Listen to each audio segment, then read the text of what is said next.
technological age is fully upon us.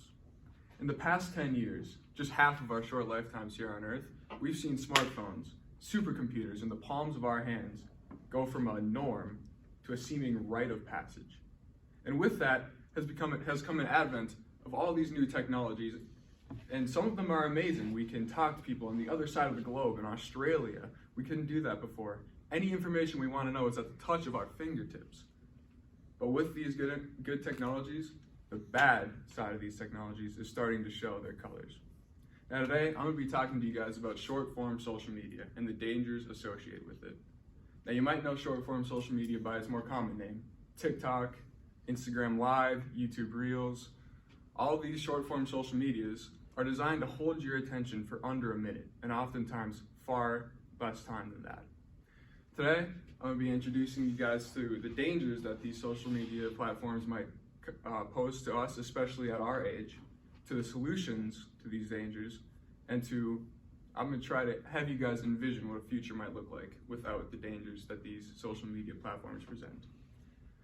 All right, now that I've talked about the topic that I'm going to be discussing with you guys today, let's talk about the dangers that these social media platforms present.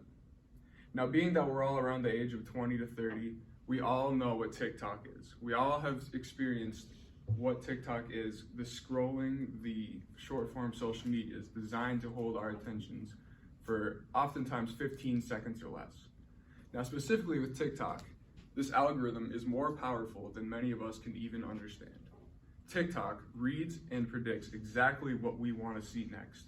It tracks our every motion and movement on the app to predict exactly what we like and what we don't like. Now, while this is cool, it's also very, very dangerous. And it can become addictive, just like any drug or gambling or anything else that's addictive known to man. Dr. Julie Albright, a professor at the USC, detailed the fundamental chemical addictive properties associated with these kinds of platforms. She says when you see these colors and when you see these powerful, very vibrant images in front of your face, it triggers a dopamine rush in our brains.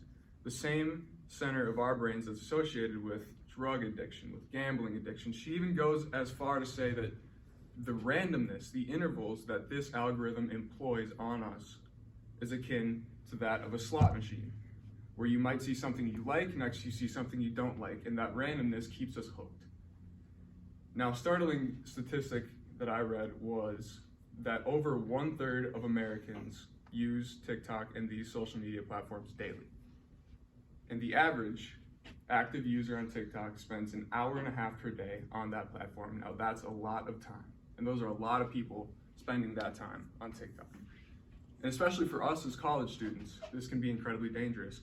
Audrey Meckler, an undergraduate at Bridgewater State University, conducted a survey of over 100 college students and came to the conclusion that more time spent on TikTok and these short-form social media platforms directly correlates with an inability to pay attention in class, an inability to complete assignments, and an inability overall to remember information that we are informed of.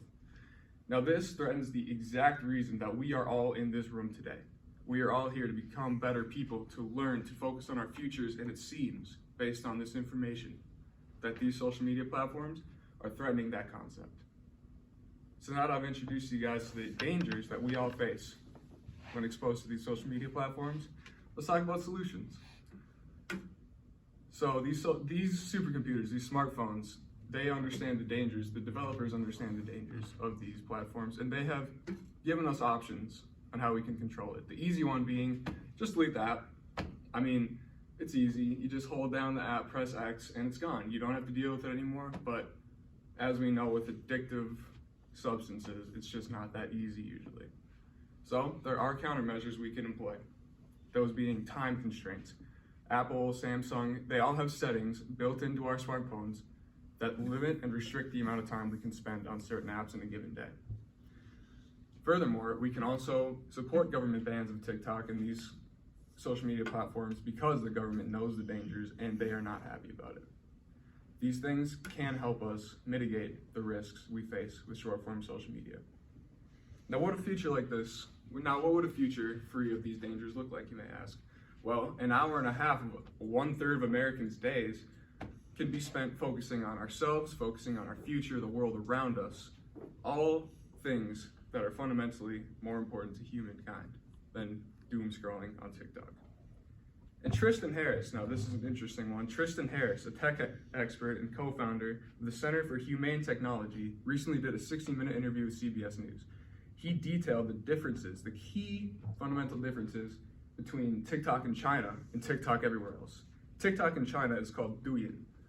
Now what Douyin fundamentally differs from TikTok is the algorithm promotes STEM, it promotes educational videos, DIY videos, and beneficial content.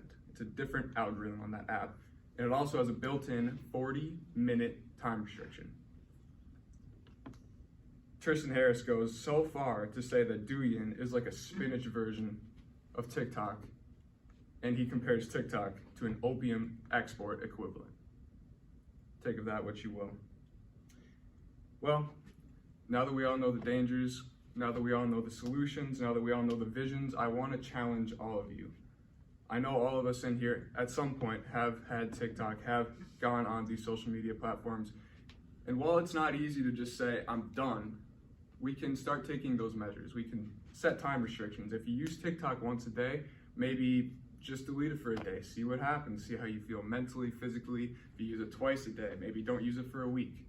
If you know people who use it and you don't use it, inform them of the potential dangers that they face, because to be honest, we as a population don't even fully understand it yet. That's just how it is. I'm going to leave you with this final thought. So often in our society, it seems like the supercomputers in the palms of our hands control us. We as a society cannot let the supercomputers in our hands control us. We have to make sure that we are always in control of the technology around us.